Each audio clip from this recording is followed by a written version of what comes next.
Hello and welcome to From the Depths.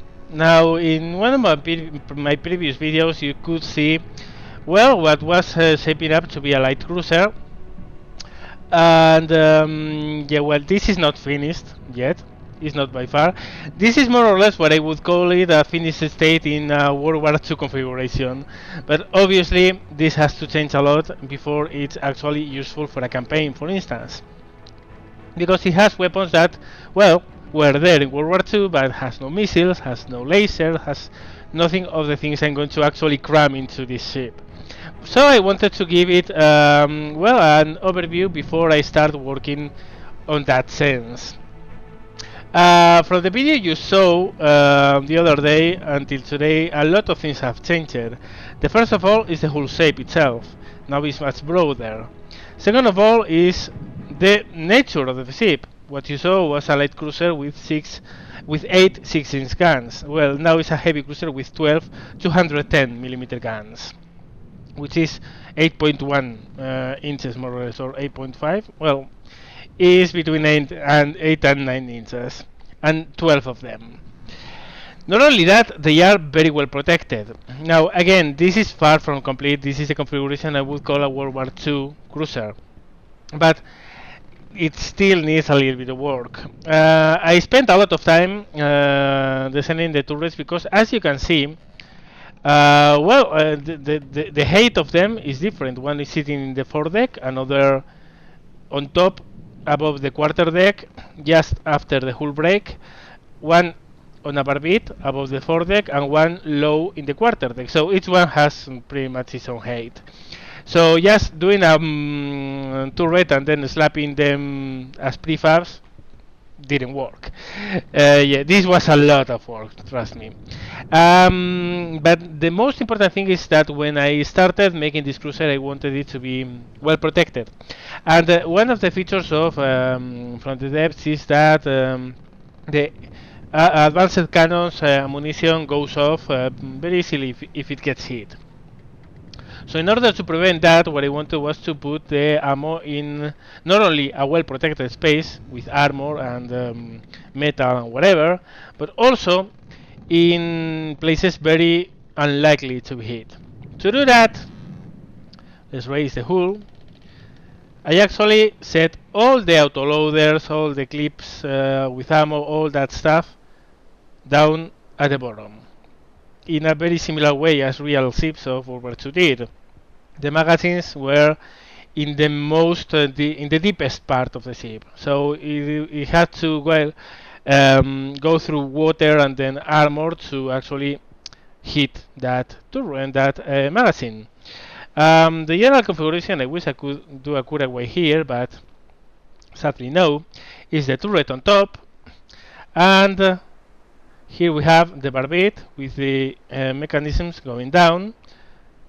Barbette is going down one deck, and finally in the main magazine, let's see if we can, well, in the main magazine is all the autoloaders, all this stuff, and all of that is within an armored box with spaced armor. And well, this is not thick armor, but it's going to be, because again, this is not finished yet. But yeah, this also, I probably should put a bulkhead closer here. There's one here, but maybe another one here. Well, we'll see. And at any rate, you can see these turrets all have the ammo spaces down here on the lowest part of the ship. So it's very complicated for an enemy shell to come, detonate up here, and set off the ammunition. It really has to penetrate the hull, underwater, and then hit on the way magazine spaces. It took a lot of thinking to get that done, so I'm pretty well proud of the way the turrets turned out to be. Also, they are not especially big for the caliber they are. They are more than 8-inch on caliber. You can see that. They also fire pretty quickly. Let me demonstrate.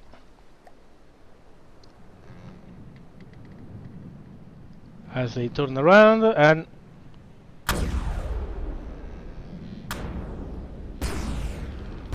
they have slightly different rates of fire because obviously the Turrets with bigger barbettes have more cooling units and they can fire a little bit faster.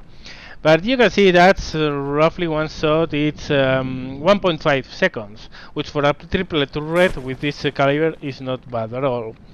Now to complement that main weaponry, we have self-contained, I mean these don't go under, these are self-contained 88mm dual guns.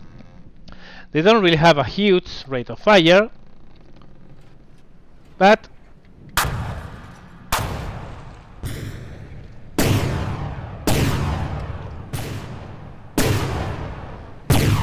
they are able to keep a pretty sustained fire, and they are pretty good against AA what? Or did I hit well? Whatever. They are able to keep a pretty nice stable rate of fire on enemy warships and planes. They are dual purpose, they have enough elevation to do both tasks, so those are there. And to fulfill the complement of weapons, we have the 36mm 6-barreled anti-aircraft weapons, which honestly, I mean, they put up so much fire, it's ridiculous. I have 3 turrets in the front, 1 up here, and 2 more on the sides.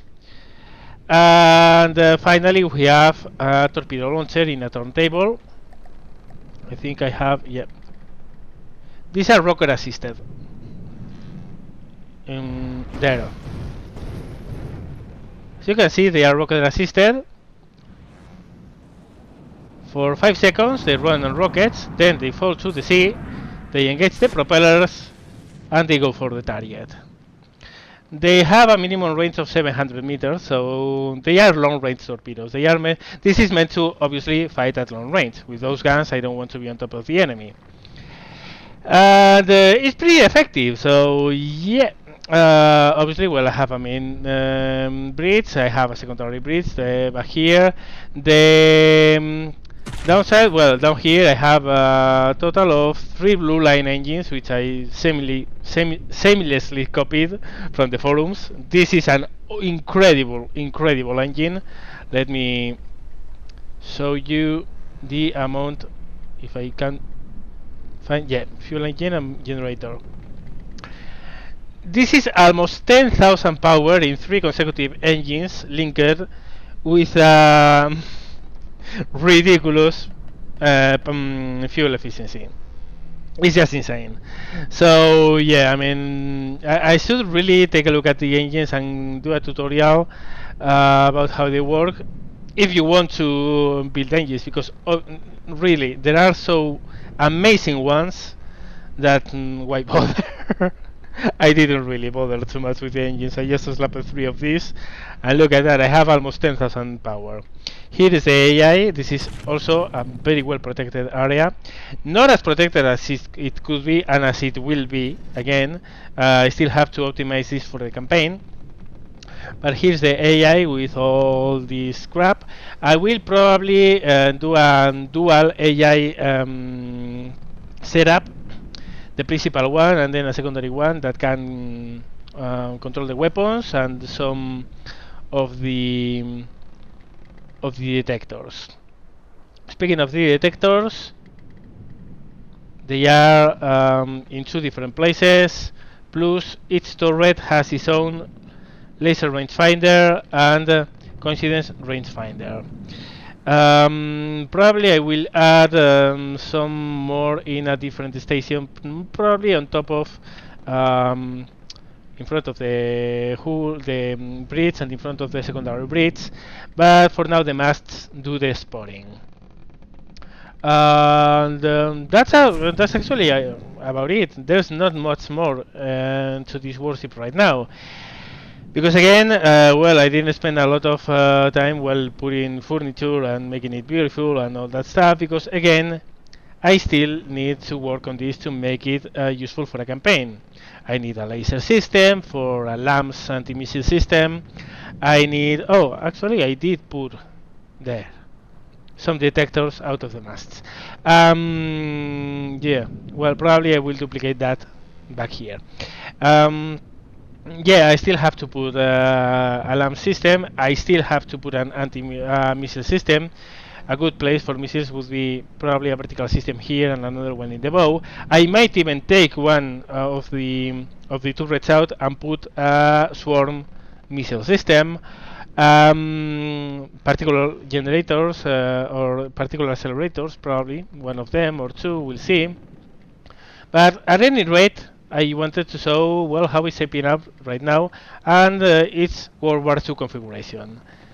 And well, we can obviously see it shit on something stalwart, whatever. I don't even know what this is, so this. And where's? Oh, it's super far away. Well, secondaries are already going. Primary weapons are already on the go. This thing is getting torn to pieces. It's in combat mode. It should be shooting, but it's just getting wrecked because it's far away, 3 kilometers away, and we are pounding it to hell. And again, this is with reloaders and ammo spaces only down here.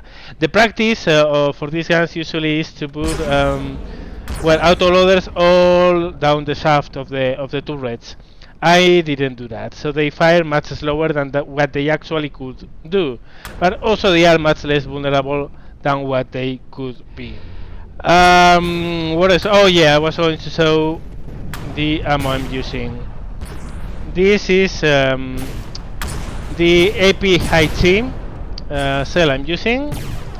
Not a lot of penetration, but well, it's mostly for the high T, but if it penetrates it will explode inside, doing a lot of damage. And on the other side we have two lines. One is for the secondary guns and AA guns, mostly AP, and this is the AP round for the big guns. Sabot, solid, pretty fast, and with pretty good armor piercing. And since we are fighting our torpedoes on the way, they are already in range. So from there, actually it seems that we already have some going. Wow, look at that poor thing. Yeah, those are the torpedoes.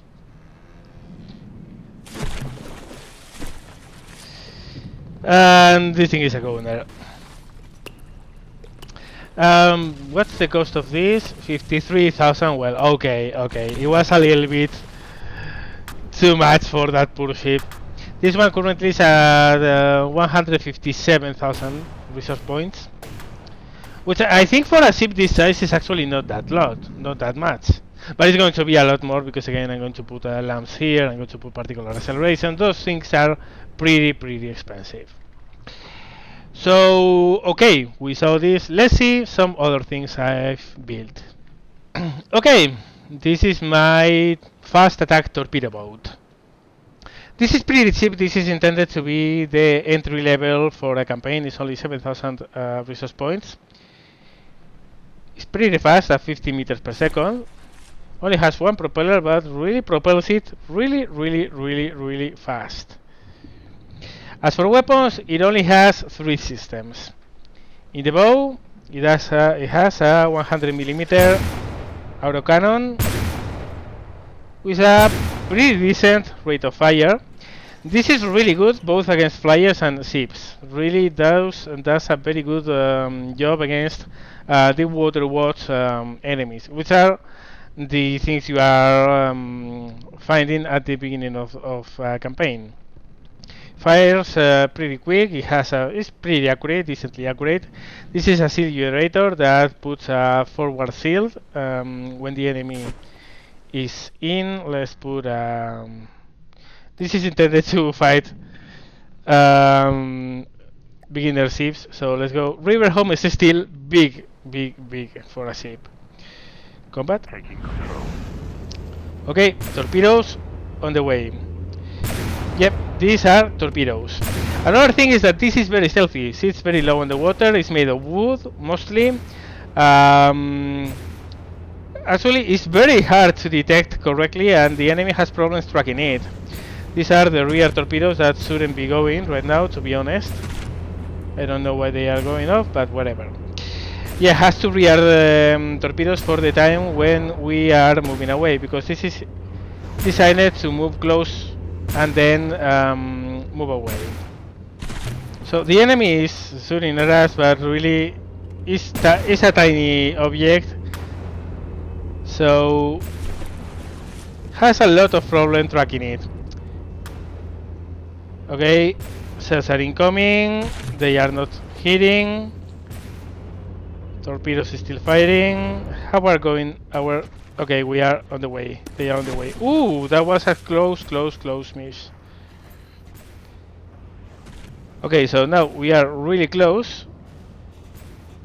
We deflected one sail, and now we are going to head away. Our torpedoes are going off.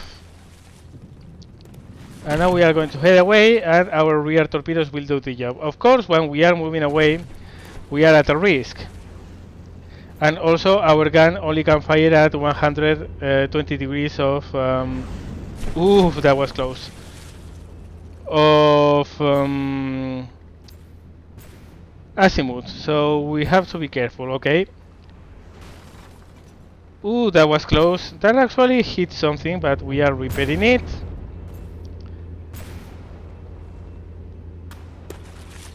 Okay, nice avoidance there. Coming closer and closer. Okay, time to... Oh, it fired too soon. I have to change the arcs of fire of the rearmost torpedo tubes. But, well, yeah. This was a 16,000 RP enemy ship. And we are in something that is 7,000. Really effective. I like it a lot. I mean, it's really shallow, it's really small, it's not really complicated, but gets the job done. And does it in style. So, yeah, well, as you can see, the torpedoes don't have anything fancy here. The most fancy thing, the target prediction guidance, doesn't have one turn, whatever. This is intended to point at the enemy and drop the torpedoes. So yeah, this is another of the things I've built lately. Well, the final thing I built was this transport. This is a pretty small transport. It's mostly made of wood. It actually should be a lot cheaper, but the problem is I put a shit ton of fuel in the ship. The fuel tanks cost a load of resources. I have a pure transport version of this, which is maybe 11,000 RP, and has 1/3 of the fuel. Is more than enough. But this is intended to actually support the fleet, to go behind the fighting units with a lot of supplies to resupply them. It can store up to 250,000 of supplies.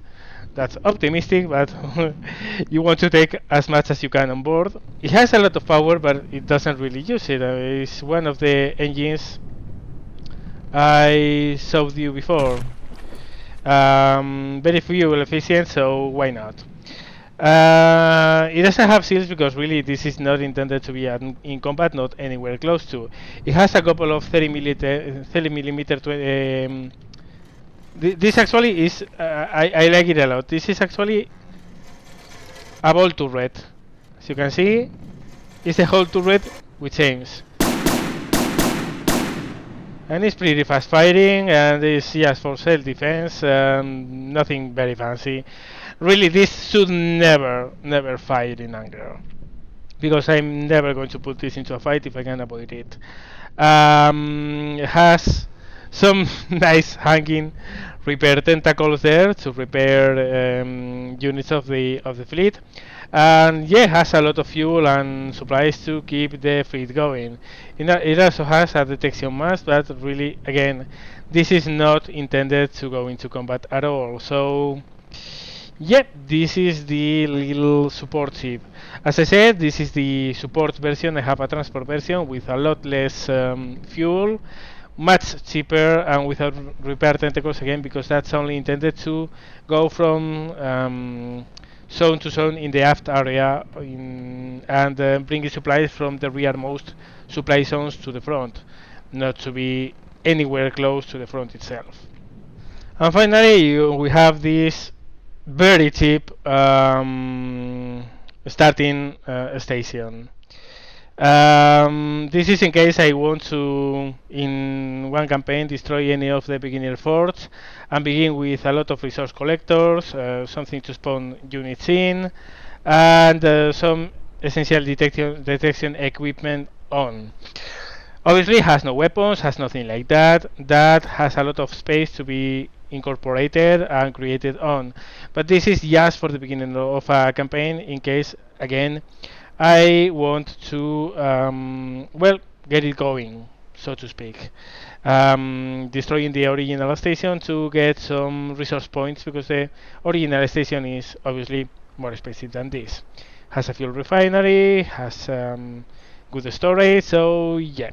And yeah, it also has one of these ridiculously effective engines. Really, that thing is so insane. So yeah, this is what I have been creating lately in From the Depths. I hope you have fun watching the videos.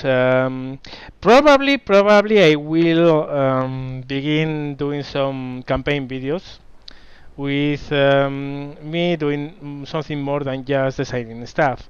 But we'll see. It depends if you guys want to see a campaign or not. I will still be doing design videos, but yeah, a let's play might be entertaining. So, well, especially because I have been building a lot of things for a campaign. So, well, let me know what you want to see. In the meantime, thank you very much for watching, guys, and see you later.